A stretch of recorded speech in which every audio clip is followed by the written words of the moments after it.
Hello, everyone. This is Tom Fox back for another episode, and you're in for a very interesting episode today because we have Colin Darke. Colin, first of all, welcome and thank you so much for taking the time to visit with me today.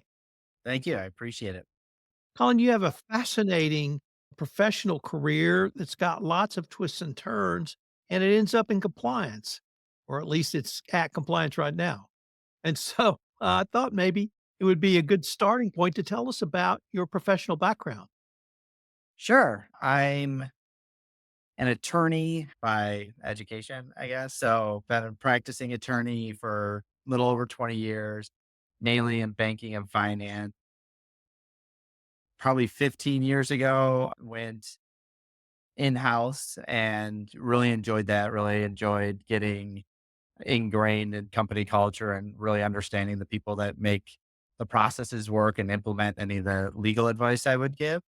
And that went into the compliance role a lot where I was giving legal advice and then also helping the compliance team at a bank write the policies and respond to civil investigation demand. I you're kind of saying how you're like a policy geek and legal geek. I had the luck of going in house at a place that was under a couple consent orders, one from the OCC, one from the CFPB. And so like I had to work with a team to get everything in order. And that's just great experience because it's like when everything's going wrong and everything's getting tested, that's kind of when you learn the most and kind of learn how to interact with the regulators. So I did that for a few years, was recruited over to the Rocket family of companies to help launch a startup for them, kind of a new endeavor that they took on in the fintech space. So I was employee like number 5 or something for this small little fintech and put their compliance management system in place and kind of their legal and risk functions in place, which was nice because I went from getting good understanding of what's expected from the regulators and what the bank and the other experts had in place at the time to kind of starting fresh. So then I kind of knew what I wanted in place, at least even if it's just paper and Excel forms and roles and responsibilities. So I implemented that and then grew the company from a few folks to 60 folks and thriving company over a period of 8 years. And then after that, I decided to retire from the rocket companies along with a lot of other executives at the time. And I wanted to start something else, which I started this reg tech company, started building it out and started consulting a lot of smaller fintechs and kind of helping them understand compliance responsibilities and legal issues. You're also an author. Yes, I am. Tell us Uh, about your book. I wrote Unleashing Innovation Compliance Strategies for FinTech Disruptors. And it started out, I had a long outline that I kept where it would help me onboard other attorneys and compliance professionals and kind of let them know my thoughts on how to comply with certain regulations and what should be in place. And then as it grew as a reference for myself, once I left and went in this consulting world, I'm like, this, I should spend the time that I have right now, make this into an ebook. So I made it into an ebook that's, interactive where I could put in, I give some advice about a complaint management system. Then I can also put in a link to an Excel sheet that has kind of the framework that they should use. And I can update it as the regulatory landscape changes. So I'm updating it right now because of changes in Washington and just giving certain advice and can disperse it pretty quickly. And it's 98 pages or 90 pages about there. You're also an artist. Tell us about that. See, it's just the ongoing. So yes, I'm an artist. I'm an artist first. I would say I was like born an artist. Always had this proclivity of drawing and creating. And in my household, it was actually kind of normal. A lot of people are taken aback when it's like, oh, you're an attorney and an artist. My mom was an artist. My dad was an attorney. And so that was my household. And so I was kind of exposed to both. sides of the brain in that respect. And then I'm the youngest of five, and we're all either attorneys or artists, and I just combined them.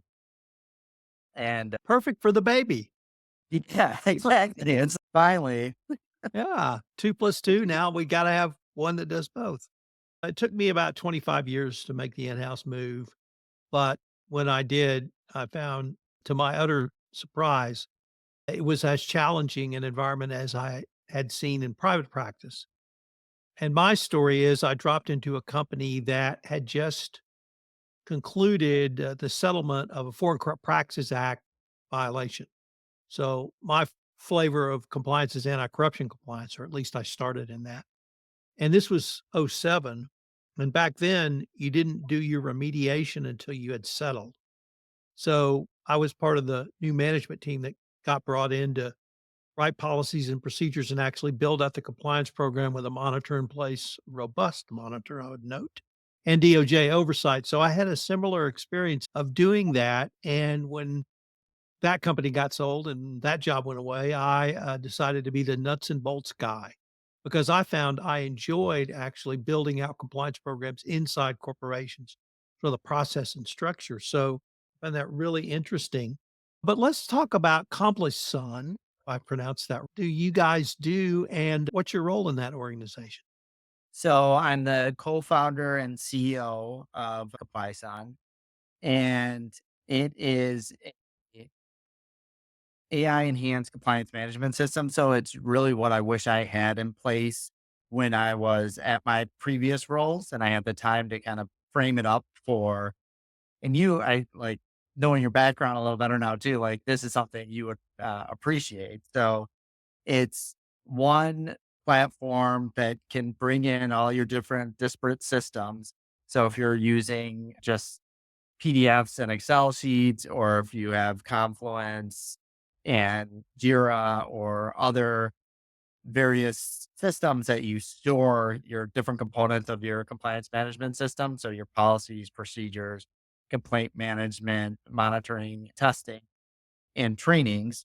It can come into our system and it's organized in an intuitive way, and it's interactive, and it's all the data is there. So it's not, so if you've had a audit in the past, obviously, and you've probably done audits, you get a gap analysis, and then you kind of get a PDF and Excel sheet of like how to resolve those gaps.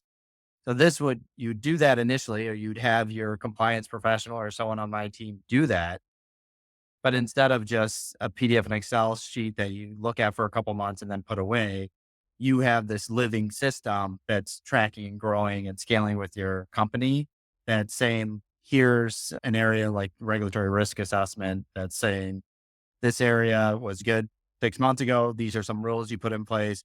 It for training, for example, it looks like half the company's not doing their training timely. So this is less of a control.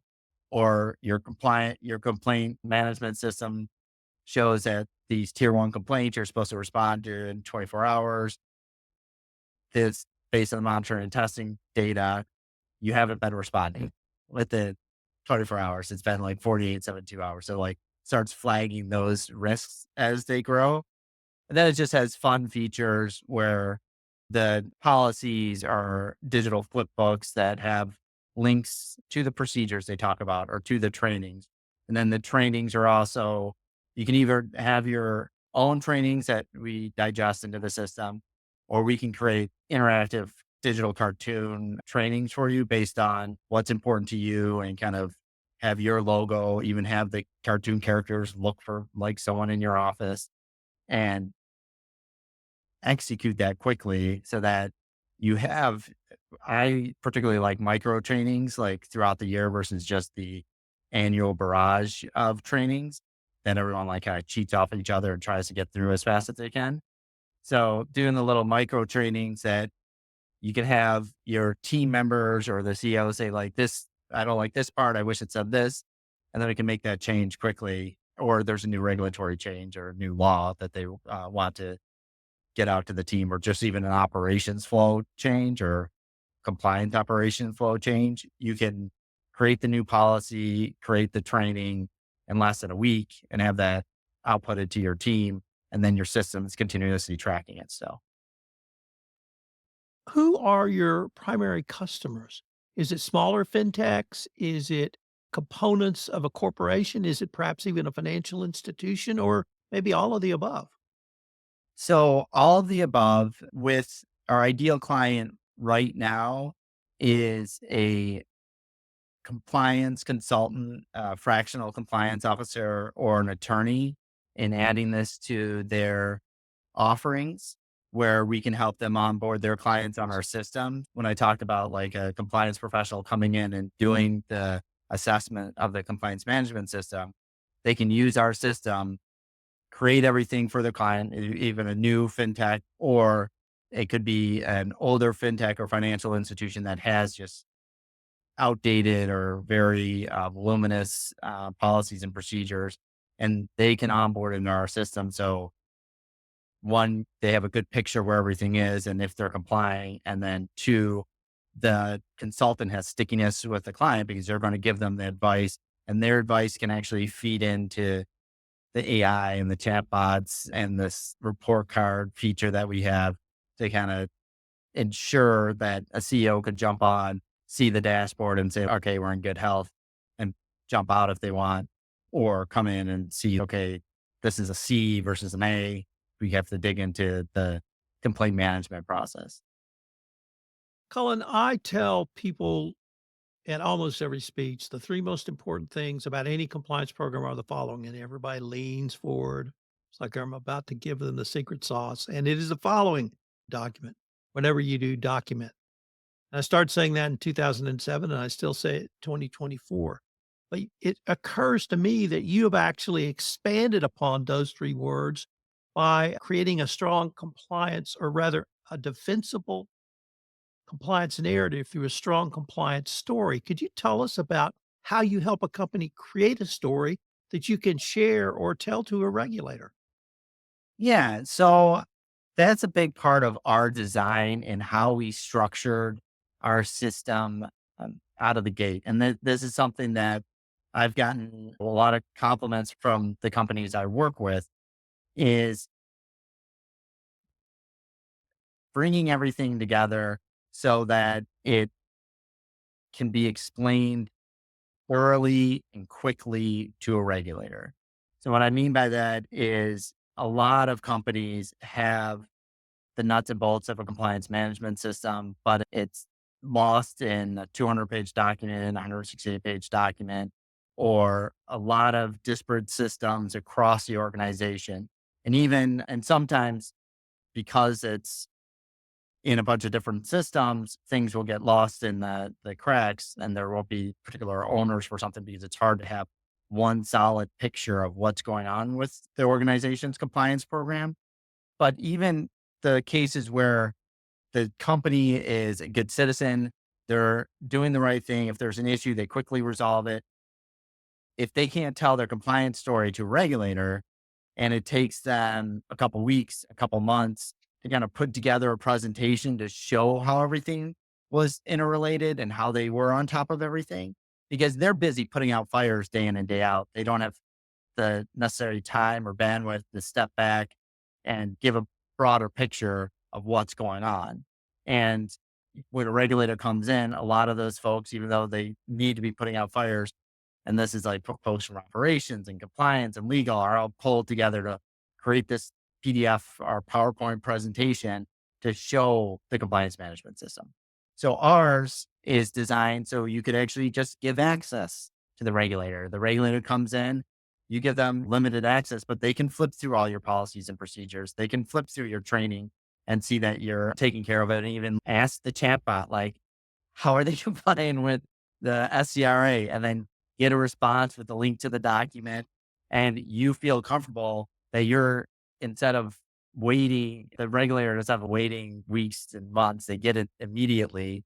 And you don't have that initial bad reaction from the regulator because if it's taking days, weeks, months, with each passing minute, they're thinking less and less of you. They're more and more suspicious.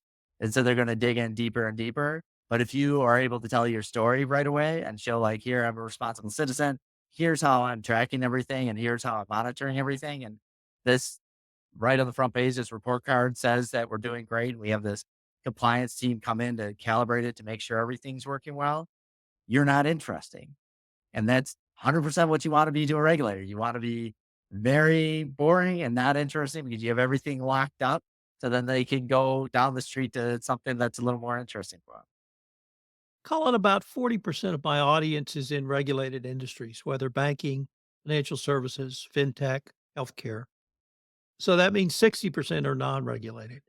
And can you explain the difference to the non regulated industry listeners of what it means to be in a regulated industry where a regulator could literally pick up the phone or send you a letter and say, we'd like to review your compliance program, perhaps as opposed to a non regulated industry where if the Department of Justice comes knocking, it's going to be pretty serious because they may be looking beyond simply your compliance program. What does a regulator look for in a regulated industry for compliance?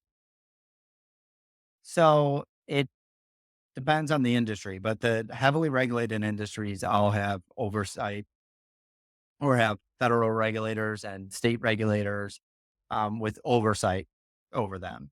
And so they have a series of, you know, regulations and laws and guidance that if they're applicable to your industry, that there's an expectation that you have a compliance management system. You have the policies, you have the training, you have board and management oversight and controls. And so at any given moment, they can do just initial inquiry to kind of ask, and usually it's pointed, can you show us your fair lending policy and processes? And then you give them documentation, a letter kind of explaining everything. And then they come in and they would like test and ensure you're doing what you're saying you're doing. And so one of the greater mechanisms that they have is reviewing complaints and like the Consumer Financial Protection Bureau has a complaint database. So if there's an uptick in certain complaints, especially if it's certain complaints with one particular company, the CFPB would look at that complaint, assess whether it's valid, and then investigate that company to kind of see what they're doing. Um, Larger companies, you even have a consortium of states that will come in and you have the various regulations you're supposed to be complying with. They'll have their different teams kind of test your system, talk to your people, and go through all your documentation to ensure that you're following the rules and regulations as they understand them. And so, in contrast to an industry that's not as regulated or there's gray areas, um, it might be even more of a learning exercise for if the regulator comes in just to understand like how the company is operating. You mentioned a little bit earlier about CompliSun's training, and I think you specifically mentioned micro training. So I'd like to maybe explore a little bit of what you see as effective training because there's even in 2024 an ongoing debate. Do you have to do the 1 hour annual check the box? Is it just to show people have done it? Or is it truly to engage and be effective through a microburst of learning, which may apply to one employee, but it may be a different application to another? Or is it perhaps a combination of both? How do you help a company think through their training? So I've had the kind of trajectory of going from in person live trainings and like asking questions to complicated systems that are still long interactive training. They're interactive, but they're long to now like pushing for micro trainings. And it's kind of how we digest information now with the TikTok effect. And I just think you can get a lot across in 3 minutes, 15 minutes, little microbursts. And some of this was there's some IT training company that does some micro trainings, but it was interactive just for 5 minutes, but like you could spend your day doing that versus a lot of most companies that I've been with, it is the hour long or a day long basically because you get a ton of trainings that have to be done by X date. So everybody waits till 24 hours before X date, and then that's all they're doing. And they're clicking through to see if they really have to watch the videos, and they're not engaged with it. Where micro learnings, especially micro learnings that you can customize, it's shorter. So it's more digestible for anybody. You can add things that are specific to your company, which would be engaging, or things you think is particularly funny or engaging. And you can kind of test responses. And then just like any company that loves to like innovate, you can continue to build off learnings of like how people are engaging with the system if they're really understanding.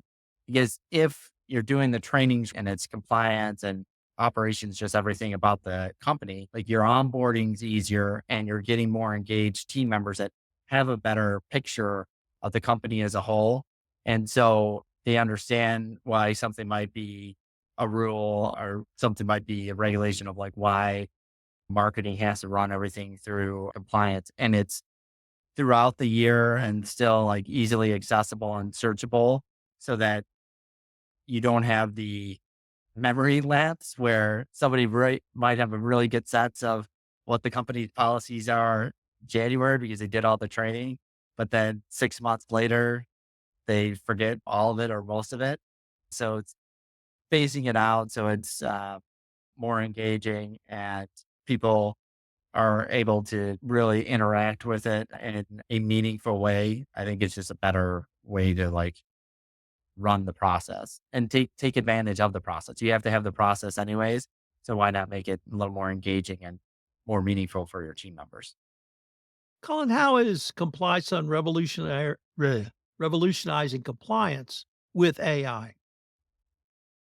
It's revolutionizing compliance. See, you got tongue-tied. Revolutionizing compliance with AI through having intuitive systems where it is AI enhanced because you still have the experts and professionals in the loop. And it gives you the ability to one, calibrate it so it can go through all the systems and the data that you have and focus on the right thing so that anybody coming into your company can just chat with the chatbot that's basically modeled after a chief compliance officer and understand a lot of the processes and procedures of the company and like how they're applicable and what trainings and help guides could help them get on board quickly. And then it has enhancements to that where you can have these prop libraries that are tailored to your company. And it's again, like having an expert versus a legal or compliance expert having to come in and answer the same questions and give the same checklist with marketing or certain NDA processes.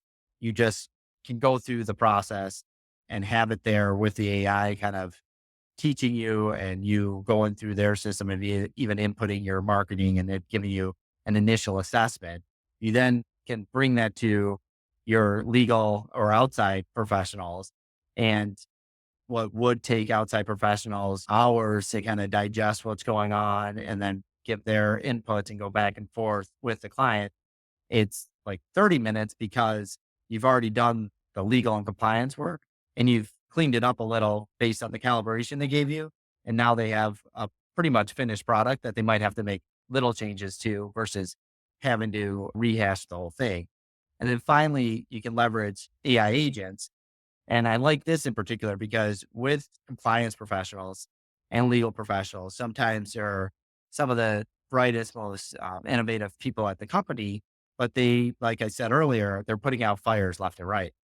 And if they could have some of their tasks, their routine tasks of having to go through some of the monitoring and testing and having to collect and analyze reams and reams of data and loan tape and complaints, they could free up some of that time and give an agent some tasks of like how to look for regulatory updates, how to engage with some monitoring and testing. And these are the things that you're looking for. So then they can, one, have that time freed up and do the more analytical fun part versus the busy administrative part. And then if they're freed up to do the higher level thinking, they'll just be able to give more nuance and less time crunched advice. And you'd be able to engage with them more on a strategic level. So bringing them into the product development or bring them into the strategic focus and planning because they're not doing a lot of the busy work that could be pushed off to just a algorithm understanding if this, then this happens or then that. Colin, I've interviewed a lot of authors on this podcast. Typically, their books are in the area of the subject matter of the podcast. But in addition to being an author, you're also an artist. I'd like to maybe end with an exploration of how being an artist has either influenced or helped you in this area of highly regulated compliance requirements. And as we move to AI, even moving towards a more automated, proactive approach to compliance. So my art career, as in my opinion, but it's the only data set of one, like this is the way I understand it, is it helps with relaxation and kind of the art therapy process. So it compliance, the legal profession is stressful and has tight deadlines and lots of data that and lots of moving parts and regulations that you have to be aware of. So it's exceptionally easy to get burnt out or get tired and not do those things that are designed to make you mentally healthier or physically healthier and you kind of get run down. And a lot of, I felt like private practice, there was aspects of it that were kind of designed not to encourage people to have a life outside of the firm. And somebody, when I was in law school, gave me the advice of make sure you have a hobby and you tell people about the hobby when you go, if you go to private practice, because then everybody's kind of aware that you might take off because of XYZ, or you might not be able to work on the weekend because XYZ. And I had already, I think of it as more of a hobby, but I was practicing art, but it did, I wasn't ever going to not practice art, but I did share it more. And then sharing it more, it was just part of who I was. And so it was a good introduction to other people. It did, and it does help me manage stress and just my mental state. But then it's opened a lot of doors where even with clients or with some of the jobs I've got, they've, Googled me or researched me and then found videos online or found articles. And that's just a interesting talking point. So it creates these conversations that I wouldn't normally have if people didn't know about my art. And that just makes for more engaging and more prosperous, often relationship building. That it could have been parts of me that want to hide that, but life's short. So if you have something you want to share, it's fun to share. Colin, unfortunately, we now are at the end of our time for this episode. But before we leave, I wanted to ask you if our listeners wanted to connect with you or get more information on CompliSun or any of the topics we've touched on, what might be the best place or places for them to go? So I'd say places, our website, complisun.com, complisun.com.